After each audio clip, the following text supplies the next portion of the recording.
So yes, we're going to talk a little bit now about clause 4.1 in ISO standards, which is understanding the organization and its context. And I think this is a part of the standard that can cause a little bit confusion for people when they're new to it, partly because of the terminology that's used within the clause, but also it's very broad in its scope, I think, isn't it, Steve? Like It internal is, and yeah. external issues could be anything. So I guess that Exactly. the first question is, what do they mean by internal and external issues in this clause? Right. Okay. Well, internal and external issues, quite simply, what are the things that could happen to you internally or externally to prevent you from delivering your product, your service, or anything else? So we all set out with a great idea. We're going to, let's say, set up a bus route. And we think, well, what could possibly stop me from setting up that bus route? Well, internally, it might be that I haven't got the staff to maintain the bus, and I haven't got the staff to drive it and to be a conductor. Well, that's thinking back to the old days, I know. But so there's some of my internal issues. My external issue might be the fact that I haven't got an operating license, so it's a legal requirement for me to have it. So so how do we do this in the simplest way? Swat and pestle is one of Okay. the simplest way. Okay. Um, why do we use SWOT and pestle? Well, if we go back to ISO 9002, which is not the standard you're certified to, but it's a guidance standard for 9001. If you go back to 9002, SWOT and pestle was recommended as a possible way of doing the identification of internal and external issues. There are many other ways you can use out there, but I think SWOT and pestle is the easiest. SWOT helps you to identify your internal issues, your strengths, your weaknesses, your opportunities and your threats, whilst pestle helps to identify all those external issues that could impact your business. So if people haven't come across pestle, you might have heard it referred to as steeple as well, Okay. because there's now an extra E creeping in. Okay, so people have respelt it from pestle to steeple. But we'll go through it in the pestle sort of order. You got political. So what political events are happening out there? You've then got economical. What's the economy like for your business? You've then got social. You've got technological, legal, environmental, and the new E that's creeping in is ethical.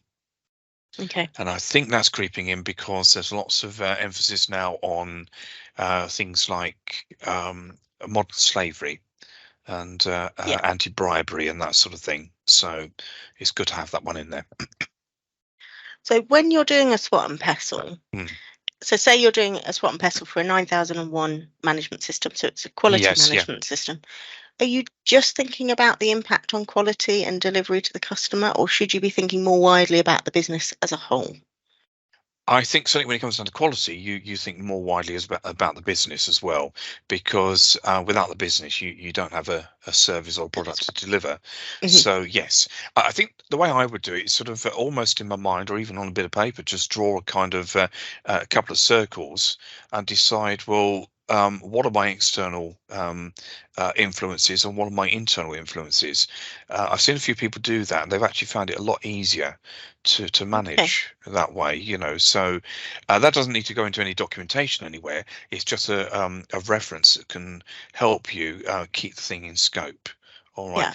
Yeah. I have had people who that perhaps have sort of been a bit silly with it and said, "Oh yeah, but I could go all the way to there and back," and they go way beyond any influences that they can have. That I think is just wasting your time, and I think you've just got to sort of draw a line and say, no, that's not really, you know, and Not going to it won't. have an impact. No, no, that's right. So keep it simple, keep it impactful. When you come to some of the other standards like 27, you might just be focusing in on infosec. Mhm. Because you might have done the business stuff elsewhere. Again, with business continuity, think very much in terms of your business continuity process, and perhaps the chains of business continuity, because there's a chain that might be reaching out to different suppliers and that sort of thing. There's a chain that reaches out to your customers. So think about that when you're doing your SWOT and pestle. And do you think it's important to be thinking of keeping in mind your interested parties when you're doing this sort of analysis. Absolutely, absolutely, yeah. Because if you use your interested parties, you then know that your SWOT and PESA is going to be focusing on what matters to them. Hmm. Okay, I know it's the wrong way around in the standard because they say find out what your internal and external issues are, then go and find out what your interested parties are. No, do it the other way around. Yeah. Let's be sensible about this. Let's Yeah. find out who our audience is and what we're talking about. We know we're talking about ourselves, but Hmm. what's the audience out there? Because it could be that by saying that we've got some regulatory requirements to be met, it triggers the mind to say that when we come over into the legal requirement in PESEL, we've got to bring those regulatory requirements out. Yeah. So you're quite right. I think that's a good approach, very good approach. Yeah. And I have seen in some SWOT and PESTLs where they have an extra column to sort of identify the relevant interested parties for those issues that they've identified. So it's a way of Right. sort of Well, that's linking them yeah, together in this yeah. visual way. That's a good move. I've actually seen people beginning to add columns in, identifying people who are responsible for each of the actions and people who are accountable for them, sort Yeah. of thing. So if you put something in your SWOT, it might be a weakness, is that uh, your human resource capacity is low, sort of Mhm. thing. So that needs to go into perhaps the HR manager as somebody responsible for dealing with that. But the person accountable for that would be whoever the HR manager is reporting to. Mhm. So that way you get a clear level, or how can I put it, a clear role and responsibility thing being brought out in your SWOT and PESEL, Yeah. which could be quite a useful thing to have. And I suppose one of the key questions, do you actually have to document how you've identified your internal and external issues? Is it a requirement to have a documented Well, this is a list? weird thing. This is a weird thing. It's not a requirement to have it documented. If you look at, if you actually put into the standard, how can I put it, documented information. If you put that in and search by that, you won't actually find that it says you have to document your SWOT and PESEL. But Okay. my point on that is, if you don't document it, how can you prove that you've done it? Yeah. Okay. And what worth is it that it's just suddenly stuck in somebody's mind, you know, or on the back of a fag packet, that nobody's ever going to use. So let's be sensible about this. We don't always have to stick to the standard when it says this is what's got to be documented. There may be times where it's not a requirement to document it, but it's beneficial to the organisation to document it.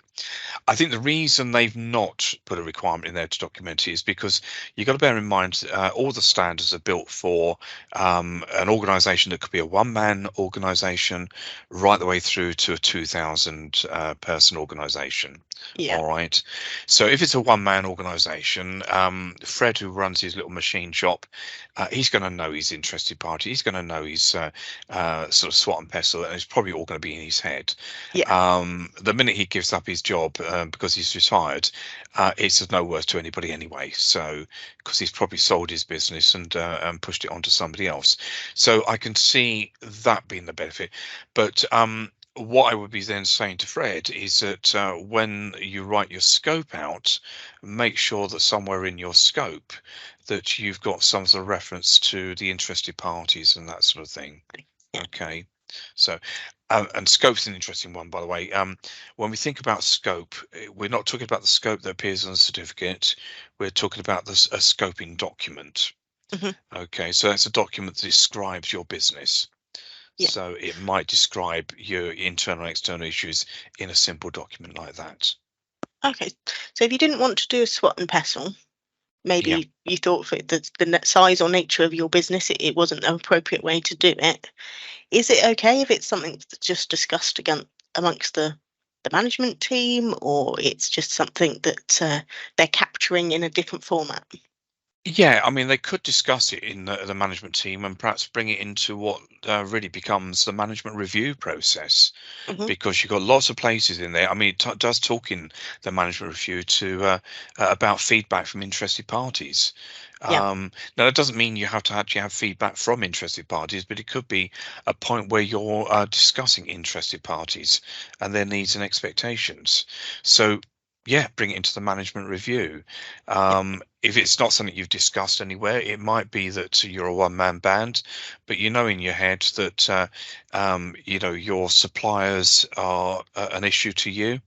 Your training is an issue to you, and so on and so forth. You put those in a little document and say what you're going to do about them. Make sure I get my training every year.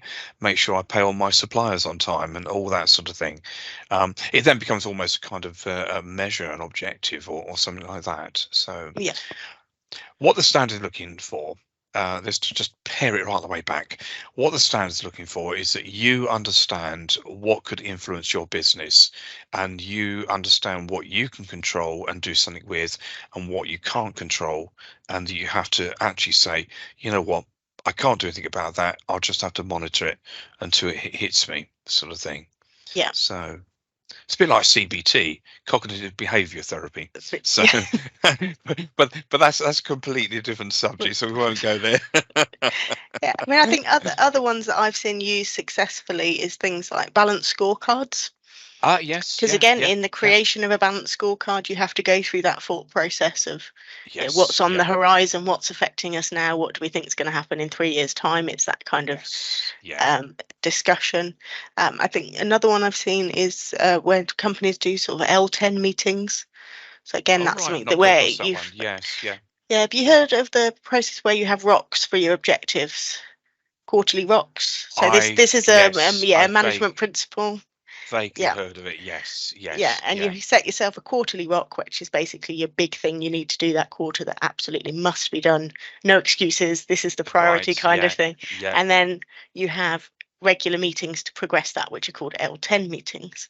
And it's exactly the right, same thing. In order to identify your rocks, you need to have had that conversation about right. what is Yeah, our current situation, what does our market look like, what are our current challenges, opportunities, all of that kind of thing. So right.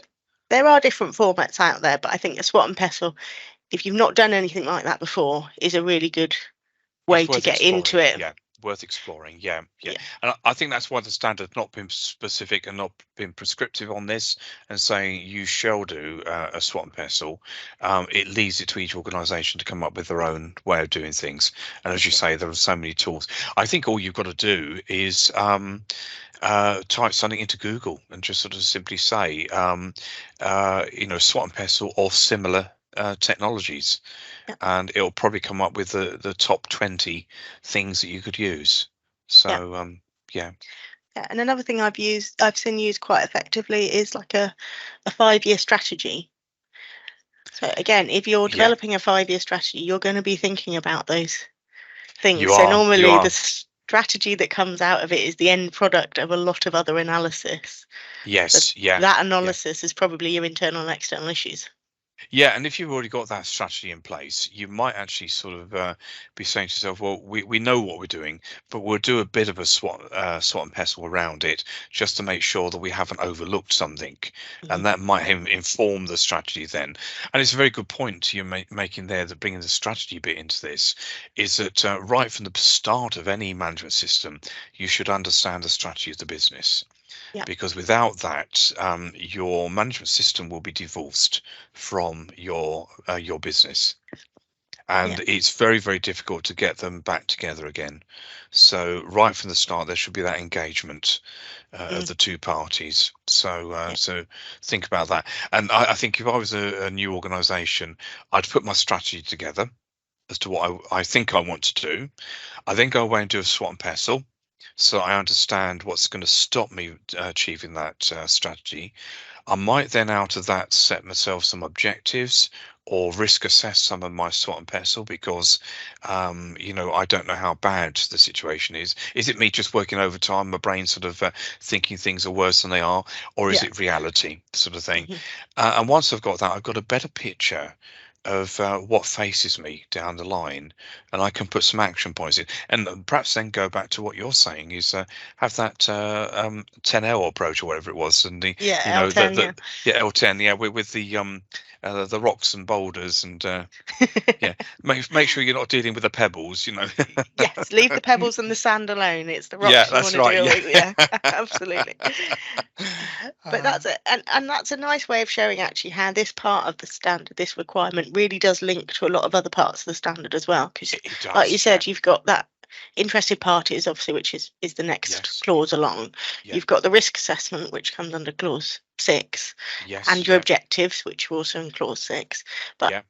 I can often come out with some monitoring and measuring as well, can't it? In terms of It can do. It can we do. can't necessarily do something about this now, but we need to monitor it. We need to be making sure it's something that we're actively aware of. So Yes. that's Yeah. part of the standard as well. It really is a fundamental building block. Yeah, and I think this one clause 4.1 is so under utilized, dare I say Mm-hmm. that, or it's underestimated in its power. You Mm-hmm. know, let's look at 4.1 as being a key cornerstone for building your management system. And when you understand what 4.1 can do for you, it just shapes your thinking right the way through the rest of the standard. Yeah. So don't overlook. Indeed, don't overlook anything in any part of the standard. But particularly 4.1. I think what's happened in the past is that we've been so used to standards where we flick over a load of pages and get to the page we want, and oh yeah, we've got to put all those in place. With the new high level standards, you can't do that so much. You've got to Mm. literally sort of work from the beginning and work through it. The standard is a workbook, by any other name. So do four first, do five, do six, do seven, sort of thing, because they all link into each other in some way, shape, or form. They're telling Yeah. a story at the end of the day. So Yeah. Absolutely. And I think that's in terms of this clause, time spent on it is actually going to be really valuable. Because absolutely, yeah, you could do a SWOT and pestle as very much a quick tick box exercise, couldn't you? Where you yeah, sit yeah, down for half an hour, you put some things in boxes, you go, right, I've got something in each category, job done, kind of thing. yeah, But actually spending the time and really thinking about what your internal and external issues are, what your strengths and weaknesses are, is only going to deliver benefits when you can then work out how you're going to mitigate your risks and optimize your yes, opportunities, essentially, isn't it? yeah, That's what it all exactly. comes down to. And one value of the Swan Pestle is that you can bring it into almost all your meetings and things like that. Okay. And as you're sitting in a meeting, somebody might come up with a new strength, a new weakness, another technological issue. Put them in your SWOT and Pestle. Then it becomes a live, living document, and it then becomes your go-to place Mm. to visit and say, well, what did we do about that? Because it might come up going, somebody says, oh, I remember discussing that before. There it is in your SWOT and Pestle. We did have Mhm. a client that did that. One of the people we were supporting, and he said it was one of the most valuable things he ever did. Mm. He hadn't come across SWOT and Pestle before. He thought it was just a case, oh, you got to do, rather as you're saying, you just got to do it for the sake of the standard. But Mhm. then suddenly realised the value when he brought it into all of his meetings, not just ISO meetings, Mhm. but all meetings. Whether it be a sales meeting, whether it be a management meeting, an HR meeting, it was there. And people Yeah, could add to it, sort of thing. Yes, every year that's you really might have good. a bit of clear out, or you might start it again. You might say, "Yeah, let's get rid of everything because we've now dealt with that," and then start again. But yeah, make it a live document. So Yeah, living and breathing. yeah, no, that's a really good idea. And that comes on to a good point as well. How often do you need to be reviewing your internal and external issues?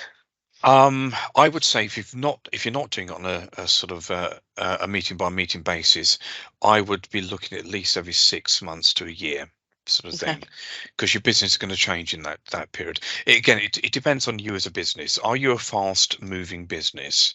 Hmm. Um, if so, your frequency of looking at your sort and pest is going to be more frequent.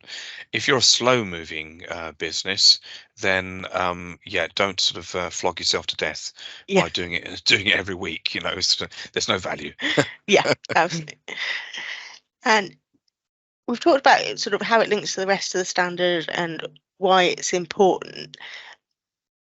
We've said that it doesn't need to be documented. So how, Mm. if you're not going to document it, how would you evidence it in an audit? I think if I was not going to document it fully, I would evidence it in several places.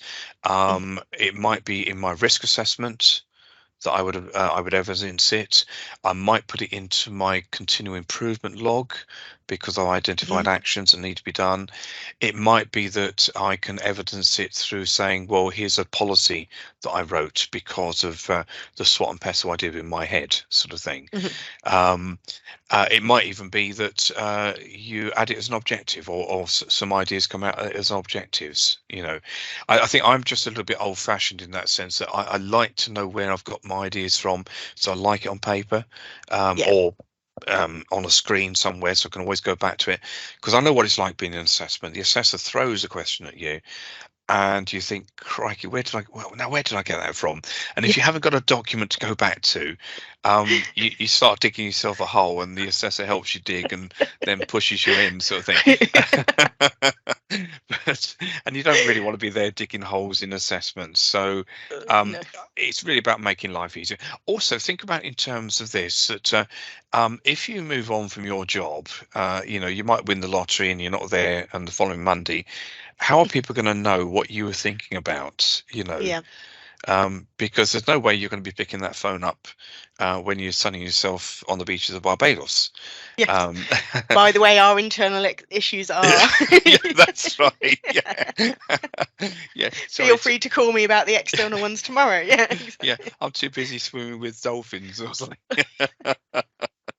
But no, I think that's the other thing to think about. I think it does say in here, in 9,000 certainly, and in 20,000 about preserving knowledge and that in the organisation. So think about that sort of thing. How am I going to preserve the knowledge of 4.1 if I haven't written it down? Yeah. So And I also think it's not a solo thing either, is it? Generally, no, if your no, if your company's a bit bigger than a one-person band, yeah, then you really should be having more than one person's input on what these issues absolutely. are. Absolutely. And the higher up in the organization, the better. So it doesn't need to be right at the top necessarily, but certainly key senior management need to be involved in that. And if necessary, then bring it down a level to middle management who might have a slightly different perspective of things. But what I would encourage is that whatever people put down, don't disparage people by what they put down, because to them it's a problem.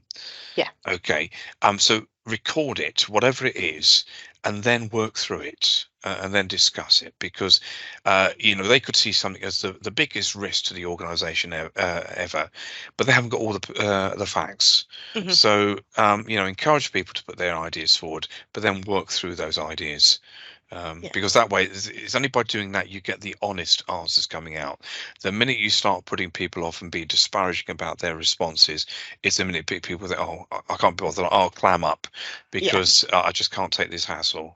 So, Yeah. so I had one client that did a really interesting approach to their SWOT and PESTLE. So the first year that they implemented their management system, it was the senior management team sat down and did the SWOT and PESTLE. yeah, And yeah, we did it as an interactive exercise where we basically had a board each for each of the letters, and everyone had some post-it notes, and you go and put up, and then we would talk and just get a yeah, consensus. The following year, they got everyone in the company, not a massive company, admittedly, but less than 50 people. They got everyone to do that exercise to yeah, then yeah, see how the outcome was different from a sort of operational level yeah, and a yeah, strategic level.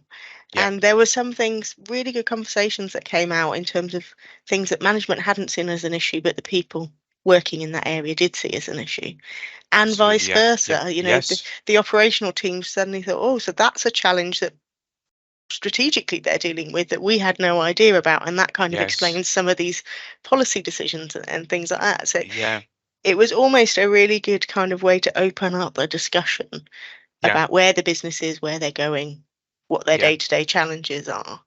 And the plan is that they will continue to get input from the whole organisation, but not necessarily every year, which I think is is Yeah, perfectly reasonable way of doing yes, it. yeah, absolutely. I have seen something very similar where they had the main SWOT and pestle at the organisational level, but then they encouraged each department to do their own local SWOT and But pestle. So did that's it on a good, yeah. department level, and that actually fed into more localised department objectives. Mm, Because the senior management team would then gather all those up and then look at them. Yeah, that's our strategy, go in this direction. But if we want to go in that direction with our strategy, we've got a few underlying problems that we need to deal with first mm, that they weren't necessarily aware of. They mm, thought everything was hunky dory, but SWAT and pestle at the department level told them otherwise. yeah, So I think what we're discovering here is that there are many ways in which you can use SWOT and pestle, or any of these sorts of tools, but you must use them in a way that benefits you. yeah. Don't just do it for the sake of doing them, sort of thing, you know. So, but yeah, Yeah, because fundamentally, with all of these clauses, they're in the standard for a reason, and it's finding the value in the reason they're there in the first place is where you get the benefit. Doing it just so that you could say I've done it and pass the audit is exactly. not the point, is it? No, no, that's right. And I think sometimes people read the standard and think, well, whoever wrote the standard's got no idea about business. That's the biggest bit of tosh I've ever heard, because the people out there that have written the standards have been in business, they know Mm, business, and even organisations can get involved in influencing standards. mm, I know when it came to the high level standard, there was a lot of encouragement out to businesses to get involved and influence, but not many took it up, sort of thing. mm, So yeah, standards are written by people that understand what they're talking about. And if anybody wants to understand, let's say 9,000 and where that originated from, there was a committee called the 176 Committee, I think it was, and they came up with what was known as the 7 Principles of Quality. mm, And from the 7 Principles of Quality, you actually have the framework for 9,000. And indeed, the 7 Principles of Quality can be applied to almost any standard, mhm. in a similar sort of way. It's about putting customers first. It's about making sure you've got open leadership, making sure you've got good processes in place, make sure you've got good relationships with people internally and externally. Yeah, And you can apply that to any standard. So going back to what you're saying, if you understand what the purpose was behind all this in the first place, you'll realise the value it is to an organisation. gosh. Yeah, definitely. I think anyone looking at those 7 principles, you would agree that all of them are perfectly valid business principles. I think I'd be surprised if Absolutely. anyone said we don't think any of those are worth doing. So it is a That's really right. good Yeah, starting point. yeah, Yeah, yeah. And yeah. I'm glad you didn't test me and tell me to reel off all 7. I still have to look them up at times, So, Yeah. but But yeah, yeah, well, I think that's been a really good run through clause 40.1 and what it's all about. I think we chewed that Yeah, one over. Yeah, well and yeah, truly. Yeah, yeah. yeah. Of course, if anyone does have any questions in future, we'll be happy to answer them. But yeah, I And think we've got to the basics there. I think it'd be a good idea if we did similar things like this as we go on and just picking different clauses. And I would say to anybody out there that's listening to this, if you've got a particular clause in any standard that you want us to discuss and chew over, we will do that. Mhm. And feel free to come on and be part of that discussion. Because if you've got burning questions that you think nobody ever answers my questions, you can come on, you can pose those questions, we'll answer them for you, or at least try and answer them for you. I won't say there's a prize for somebody who can stump us, because that might just be going a bit too far. But But ultimately, you're probably not the only one with that burning question as well, yeah, because absolutely. whether you're new to all these clauses or you've worked with them for a while, there's always new situations that come up that might cause you to think, well, how are we going to do this now? Or if you change the way your business works, how do we need to adapt the management system? So, no silly questions. There's anything you've got is a valid question. Absolutely. Yeah, that's the number one rule, I think, with any standard is no question is a silly question. Yeah, Yeah. absolutely.